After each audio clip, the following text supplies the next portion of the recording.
All right, so today I want to talk about 5 things with quick diminishing returns. The first one is more than 2 cups of coffees a day.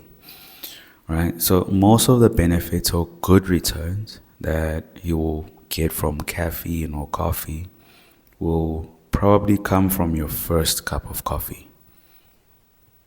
All right, so your first cup of coffee will wake you up. It'll help you to focus better and, come up with ideas on whatever thing that you're working on. And you will only probably get half of those benefits on your second cup of coffee, right? And by adding more to the second cup of coffee, that's where you'll just start to get less and less of the same benefits that you would have gotten on the first cup of coffee. So I'll say that maybe keeping it under 2 cups or just keeping it at 2 cups of coffees a day is probably a good rule to go by or to go with. And to also keep the second cup of coffee before 2 p.m. or to have it before 2 p.m. All right, so the second one is running more than 10 kilometers per week. All right, so unless you're an athlete or someone who trains professionally or someone who runs ultra marathons or marathons, running 10 kilometers per week or running more than 10 kilometers per week won't necessarily give you the benefits that one usually wants when they get into running, which usually have something to do with cardiovascular benefits and health benefits, right? So if you want to have a very strong cardiovascular system, you probably want to hit anywhere between 4 to 9 or 4 to 8 kilometers per week. That's usually the sweet spot, and that's where you will probably find the most benefits or balance for your body and overall health. But doing more than that is usually very unnecessary, and that's where you'll probably start to get diminishing returns. The third one is going to the gym more than 4 times a week, right? So this is similar to the second point because, and I guess there's a common thread across this list, and the thread is that we usually assume that by doing more that we will probably get more results. And the one thing that we usually run into is that results are usually non-linear. Yeah, results don't work in a straight line. The results, work in curves, if I can use that terminology. I know someone will probably correct me, but results don't usually work in a straight line. And the assumption that we normally make is that by doing something 10 times as much, that we should probably get 10 times the results. And it usually doesn't work that way. And that's what the third point is also speaking to. So by going to the gym more than 4 times a week, you might run into a situation where you start to get diminishing returns.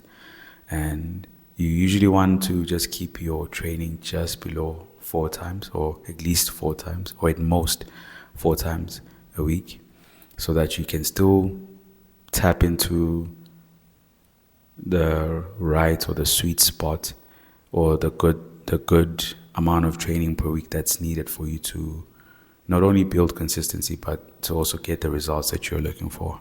The fourth one is spending more than 1 hour at the gym.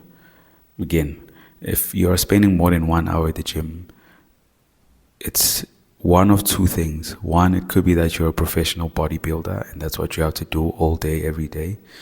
Or you are a regular person who just wants to go to the gym, get the benefits, and go back home. Now, if you're the second person, you probably don't want to waste your time and spend more than 1 hour at the gym. It is probably not a good idea.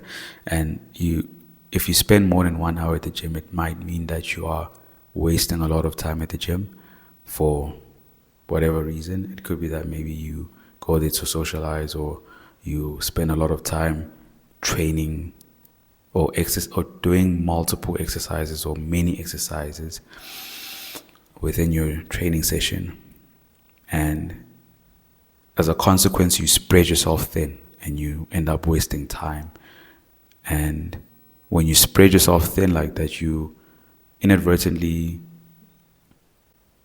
work against yourself in a way, because you then fail to concentrate or to master a few exercises by doing more exercises, right? As opposed to doing or focusing on only 3 to 4 exercises and going deep into those exercises. And by doing that, you not only gain mastery in those exercises, but you also shrink the amount of time that you spend at the gym. The fifth one is studying more than 6 hours a day. So the brain has enough juice for 4 hours of deep work per day. Apparently, you can search that, like real deep work where you study and process new information effectively and think effectively and be as productive as you can be. It's usually within a 4 hour window. And once you go past that 4 hour window, you will find that you aren't able to process things as effectively or as well as you did within the first hour as well. So similar to the coffee example, the first hour of your studying is probably going to be the most beneficial one, because that's where you'll get the most out of your study session, right? And as you go across your study timeline, you start to see a decline in your processing capabilities and your ability to read and comprehend whatever it is that you're reading. And I'll say that in knowing that or having that information, you probably want to then utilize the rest of the day to do a different form of studying, which has a thing or two, which has to do with active recalling or going over or revisiting certain concepts that you would have already covered, instead of trying to cover new ground. You want to study things that you've already covered before, so that you can strengthen your ability to recall and to process, that old information. All right, so that's my list: 5 things with quick diminishing returns. If you did find value in this list or in this video, do consider liking this video and do consider subscribing to this channel. I will see you guys on the next video. All right, cheers.